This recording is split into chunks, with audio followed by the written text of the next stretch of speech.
Hello students, BA part first के students को मनोविज्ञान विषय में मैं डॉक्टर मनोरमा त्यागी पेपर सेकंड का चैप्टर कराऊंगी, नेतृत्व के सिद्धांत। ये चैप्टर इससे पहले वीडियो में मैं शुरू करा चुकी हूँ आपको, और नेतृत्व के शील गुण सिद्धांत का इससे पहले वीडियो में वर्णन किया गया था। नेतृत्व का शील गुण सिद्धांत और इसके अलावा नेतृत्व का परिस्थिति जन्य सिद्धांत या एनवायरमेंटल थ्योरी जो बोगार्डस ने दी। इसके अलावा नेतृत्व के सिद्धांतों के अंतर्गत जो अगला सिद्धांत जो महत्वपूर्ण सिद्धांत है वो है प्रासंगिकता सिद्धांत या theory of contingency. Theory of contingency या प्रासंगिकता का सिद्धांत फाइडलर के द्वारा दिया गया। नेतृत्व के सिद्धांत से मतलब है कि नेतृत्व का विकास किस प्रकार से होता है और कौन सा सिद्धांत उसके पीछे काम करता है। तो फाइडलर ने यह सिद्धांत दिया, प्रासंगिकता सिद्धांत, और ये सिद्धांत भी परिस्थितिजन्य कारकों पर एक प्रकार से आधारित है। फाइडलर ने नेतृत्व के लिए अनेक परिस्थितियाँ उत्तरदायी बताई हैं। उनका कहना है कि नेतृत्व का जो विकास है या नेतृत्व की जो उत्पत्ति है बहुत सारी परिस्थितियों पर निर्भर करता है, और इन परिस्थितियों में जो मुख्य परिस्थितियां हैं उसमें जो सबसे पहला है वो है नेता सदस्य संबंध। नेता सदस्य संबंध से यहाँ पर तात्पर्य है कि नेता का अपने सदस्यों के साथ जो जिस समूह का वो नेता है उस समूह के सदस्यों के साथ उसका जो संबंध है वो जितना अधिक सौहार्दपूर्ण, मित्रतापूर्ण और परस्पर सहयोग वाला होगा उतना ही वो नेता सफल होगा अपने समूह में नेतृत्व करने के लिए।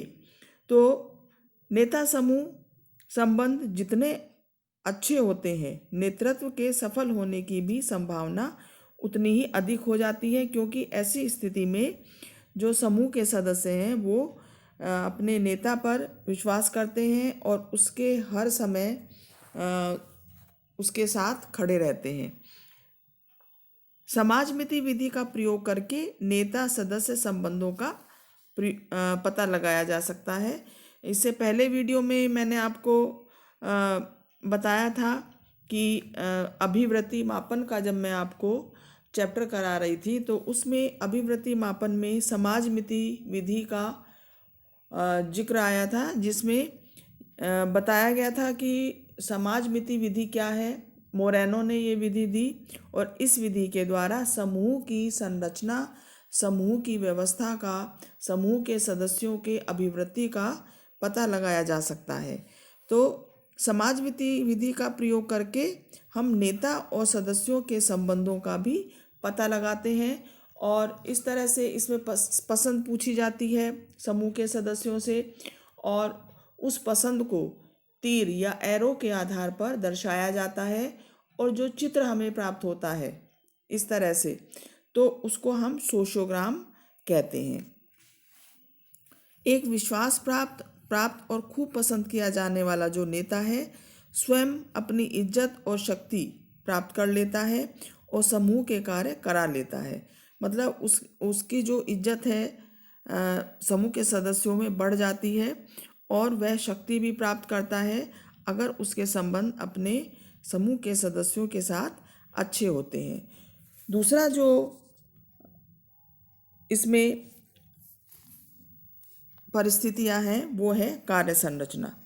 फाइडलर का विचार है कि कार्य जब अधिक संरचित होता है, यहाँ पर कार्य से मतलब है समूह में जो कार्य किए जाते हैं वो अधिक संरचित होते हैं, तब नेतृत्व करना सरल होता है। मतलब कहने का ये है कि समूह की संरचना जितनी सरल और जितनी स्पष्ट होगी नेतृत्व करना उस समूह में उतना ही सरल होता है। और जहाँ पर अस्पष्ट संरचनाहीन कार्य होते हैं नेतृत्व द्वारा किए जाते हैं अपना प्रभाव बढ़ाने के लिए, तो वो नेतृत्व को और अधिक कठिन बना देते हैं।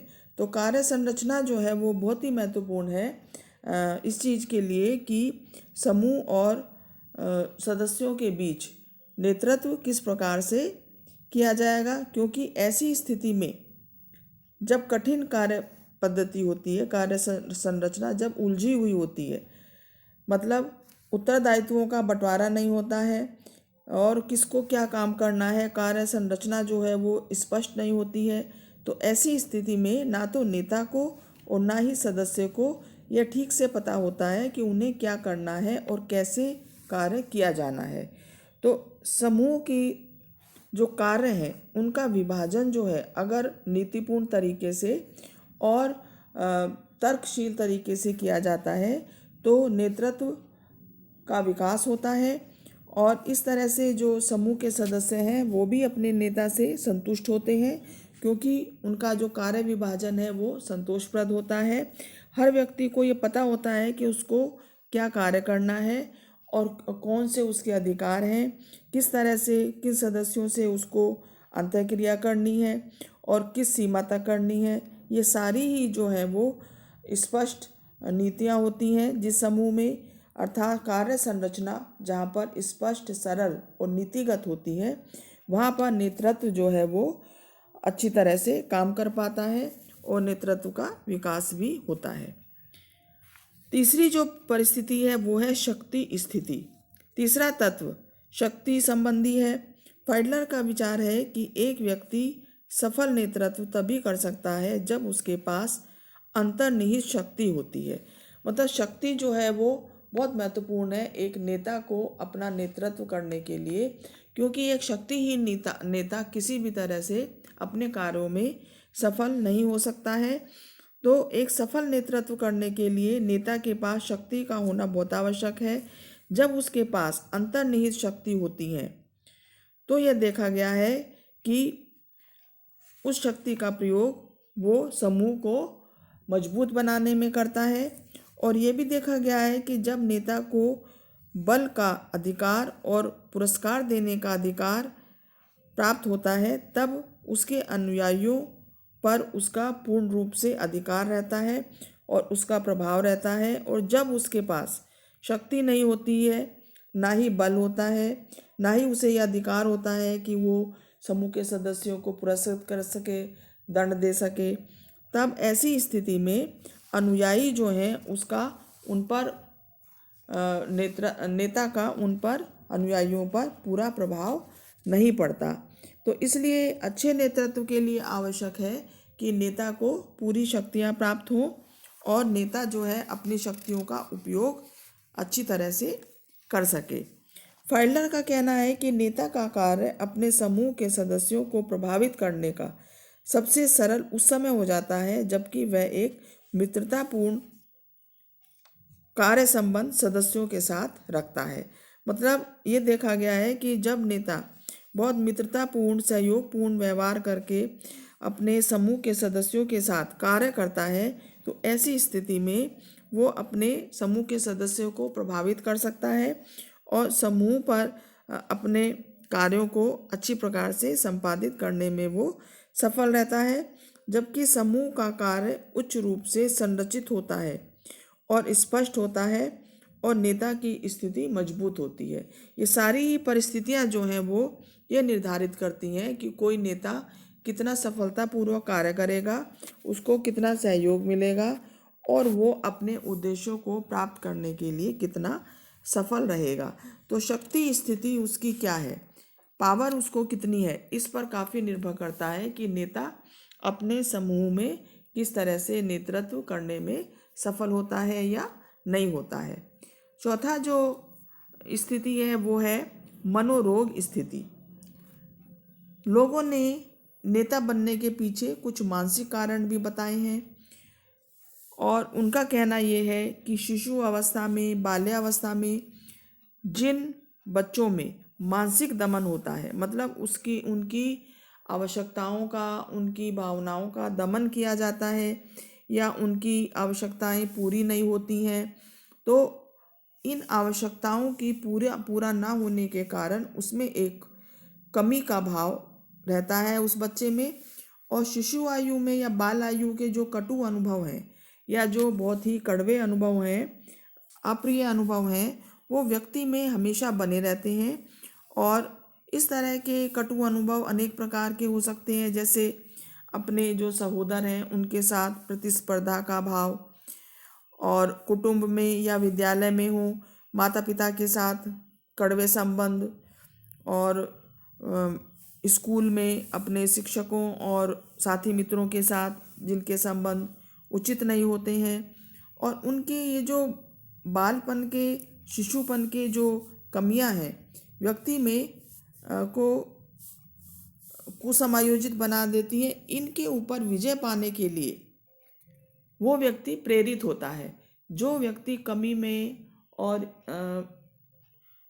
आवश्यकताओं की जिनकी पूर्ति नहीं होती है उनमें जो कमी बनी रहती है, वो कमी उनको प्रेरित करती है कि वो इन कमियों को पूरा करे, और इस पूरा करने की जो प्रयास में वो नेतृत्व को कई बार चुन लेते हैं कि जो वो प्राप्त नहीं कर सका वो नेतृत्व के माध्यम से वो सब प्राप्त कर सके।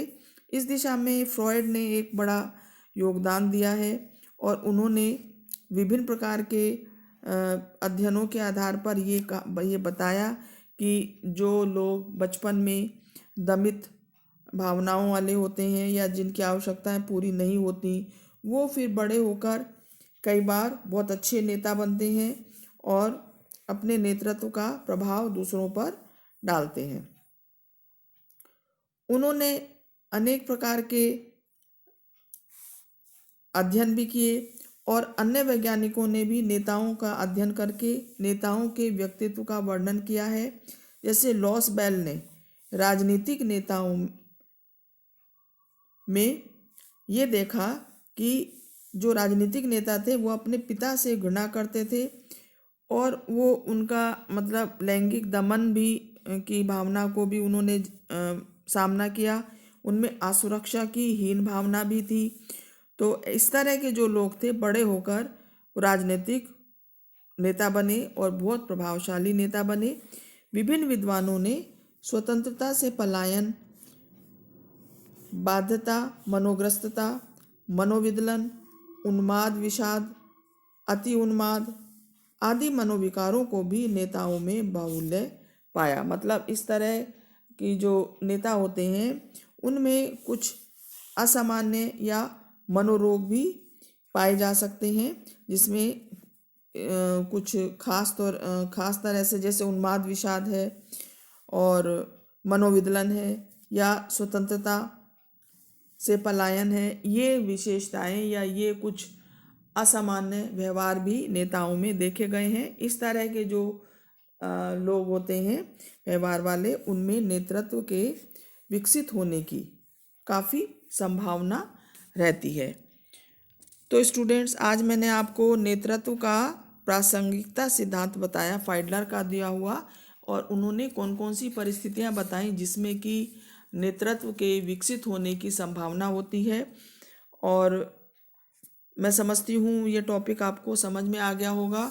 और यहाँ पर ये जो लीडरशिप का जो टॉपिक है, नेतृत्व का टॉपिक है, ये समाप्त हो जाता है। नेक्स्ट वीडियो में नेक्स्ट चैप्टर शुरू कराऊंगी। तब तक के लिए thank you so much students.